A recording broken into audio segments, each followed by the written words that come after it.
Hello दोस्तों, यह कहानी गुस्से के ऊपर आधारित है। जिन्हें गुस्सा बहुत अधिक आता है उनके लिए यह कहानी बहुत ही लाभदायक होगी। ठीक है, चलो स्टार्ट करते हैं। गुस्से का इलाज की रोचक कहानी थी। एक जाट परिवार था। वह परिवार पिछले कई सालों से एक साथ ही रहता आया था। इस परिवार में कुल 3 पीढ़ियां बसा करती थी। लोग इनकी एकता की मिसालें दिया करते थे, लेकिन एक नई बहू के इस परिवार में दाखिल होने से इस परिवार की शांति अब खतरे में आ चुकी थी।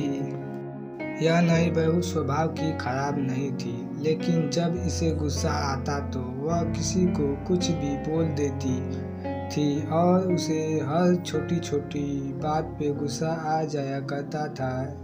इस वजह से अब पूरे परिवार में तनाव रहने लगा था। ऐसा लगता था कि इतने सालों से जो परिवार एकजुट था वो अब कभी भी टूटकर बिखर सकता है। गुस्सा शांत होते ही बहू को अपनी गलती का एहसास होता है। वह पश्चाताप करती, लेकिन फिर सब भुलाकर अगली बार गुस्सा करती और वही बातें दोहराती। एक बार उसके घर एक साधु बाबा आया। इस नई बहू ने अपनी परेशानी उस बाबा को बताई और उससे कोई उपाय हो तो बताने के लिए कहा। साधु ने अपने झोले से एक दवा की शीशी निकाली और उस महिला को देते हुए कहा कि तुम्हें जब भी गुस्सा आएगा इस दवाई की 4 बूंद अपनी ज़बान पे रख लेना और 10 मिनट तक उसे अपने मुंह में दबाए रखना। अगर तुम 10 मिनट तक उसे नहीं मुंह में रख पाई तो यह दवा काम नहीं करेगी।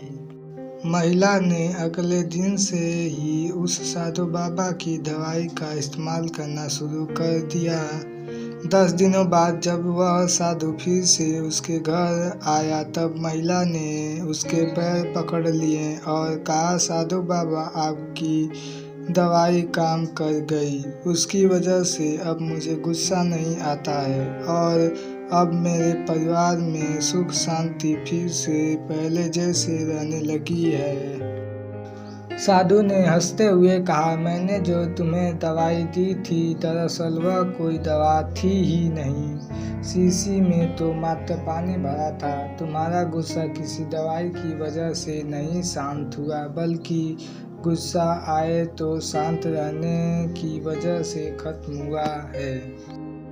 दोस्तों, आप में से कितने लोग मानते हैं कि गुस्सा आए तब शांत रहने से गुस्सा अपने आप कम हो जाता है?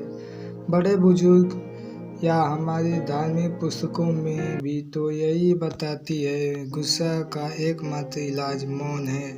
अगर आप इन सब बातों से सहमत हैं तो लाइक, कमेंट और सब्सक्राइब करना ना भूलें। अगर आपको कोई और इलाज पता हो गुस्से का शांत करने का तो कमेंट में ज़रूर लिखें। जय श्री कृष्णा, राधे राधे, बाय बाय। और सब्सक्राइब करना ना भूलें। दोस्तों, बाय बाय, राधे राधे।